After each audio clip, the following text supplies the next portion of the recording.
not as crazy as I used to be. Some of my devils up and left me free to find a quiet space. I'm not as out of place. Excellent. So yeah, Teenage Euthanasia is coming home again, and it is as crazy as it used to be. And we are so excited to be here with series co-creators Alyson Levy and Alyson Levy. Thank you for having us. Yeah, I mean, thank you for making such a really fun show. I really enjoyed the first season, and I'm really excited for the second season. It was just a delight, and it's such a treat also because it's a rare anime series that focuses on a family of, it's an intergenerational story of three women, mothers and daughters. And I really appreciate that. It's a rare focus we don't often see in animation, especially in adult animation.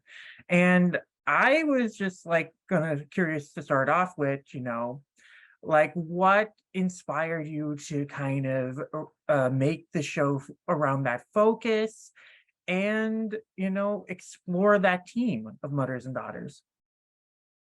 Well, I think for me, I mean, we both felt exactly, wanted to do this, absolutely. But for me, it was interesting because I have teenage daughters, and both that, and then, I mean, honestly, there was something to, they watched Gilmore Girls on repeat as if they're going to be tested on it every night. And so there was something to the power of that show that I felt like this was, years and years ago, like 5 or 6 years ago, and feeling like I wanted that, but more my own, take on motherhood, and also having being a daughter of a mother. And it just felt like, as you're saying, something that animation hadn't dealt with at all. And just Alyssa and I's particular humor just felt totally suited to doing it as an animated show. Yeah, I forget whose quote this is, but I love, there's this saying, daddy issues are for amateurs. And I mean, I think just kind of, Alyson and I also were really fascinated by, the specific issues that daughters get from their mothers, and then the way they pass, those down to their daughters, and just how, you see kind of the different iterations of trauma and hang-ups, and how that can kind of work its way through a family. So it's nice to sort of have these three versions also, what kind of what society asks, sort of women at, different ages in their life, what sort of different experiences for them are, Baba talks about the metal chastity belt she welded in shop class, this season. So I think that's really fun too, just sort of looking at, the various roles, that not only women play in society, but, what sort of role we're asked to take on and at different ages, and sort of how people rebel against that.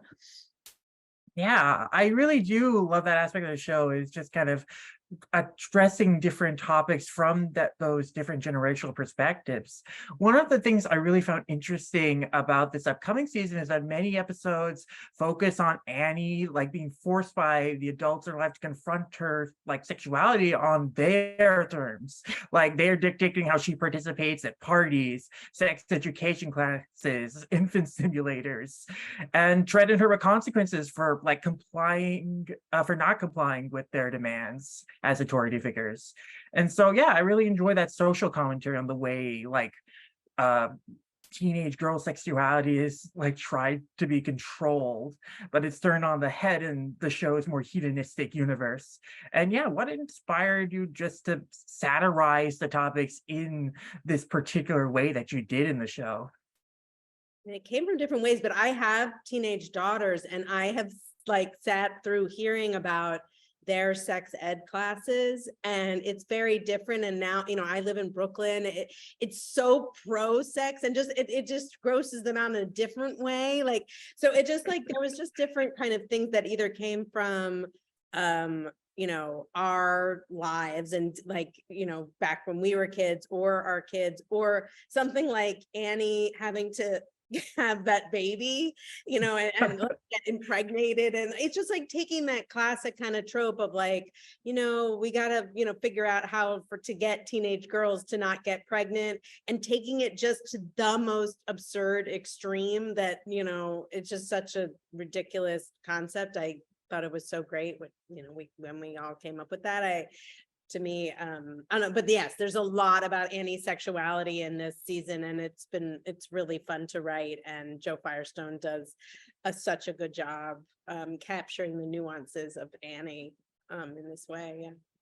Yeah, our society is so obsessed with controlling, or trying to control, the sex lives and sexuality and bodies of, teenage girls, and does so in all of these different iterations, and it's always harmful and wrong and weird in different ways, like whether it's coming out as forced sex positivity, or whether it's coming out as forced abstinence.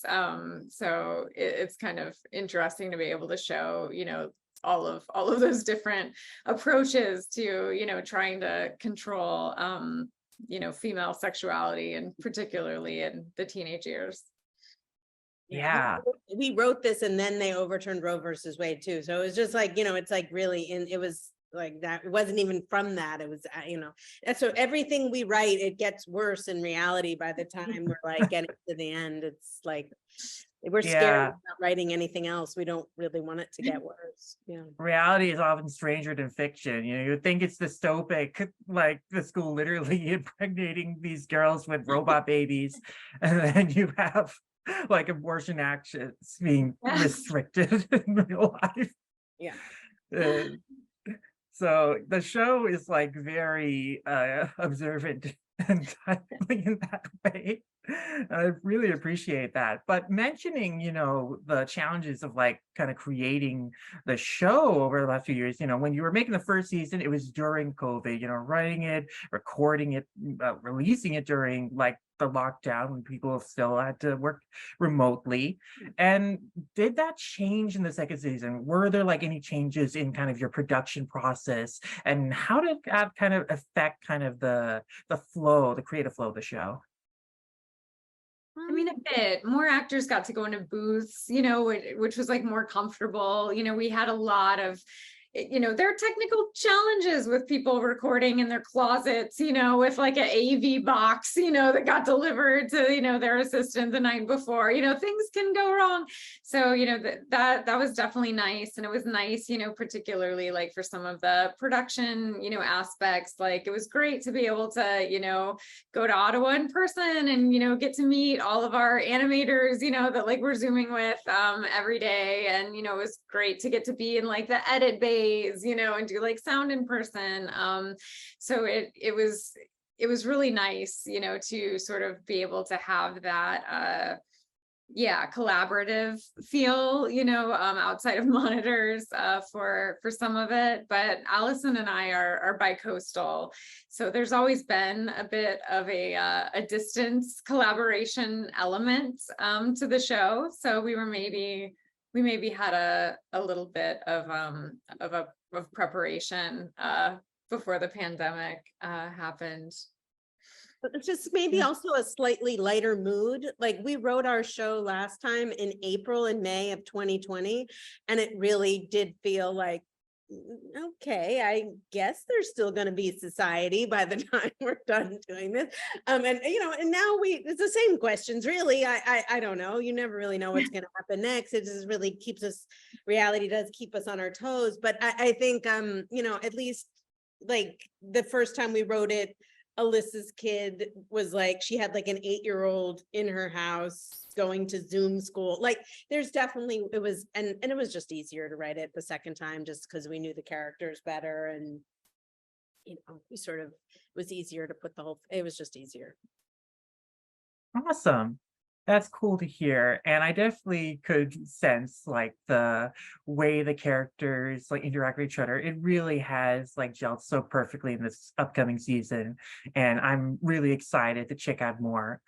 There's so much more I'd love to ask you. Unfortunately, we're out of time. But before we head out, is there any like other final comments you want to say out to the fans to look forward to in the upcoming season?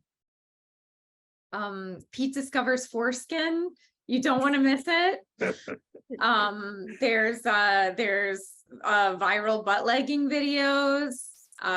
Trophy and Annie get kidnapped by a chesty mad woman named Jugsaw. There's just a whole lot of fun. And Annie gets to go to second base. It's very exciting for her. We're really proud of her. We are really proud. We were all rooting for her. That's great. So happy for her, and so happy the show is back.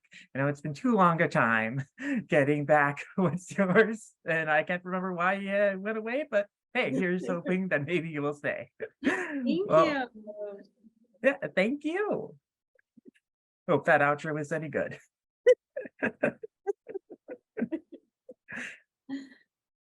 Well, thanks a lot for being so into the show. Feels good. Yeah, so nice. Yeah. Thank you, Siddharth.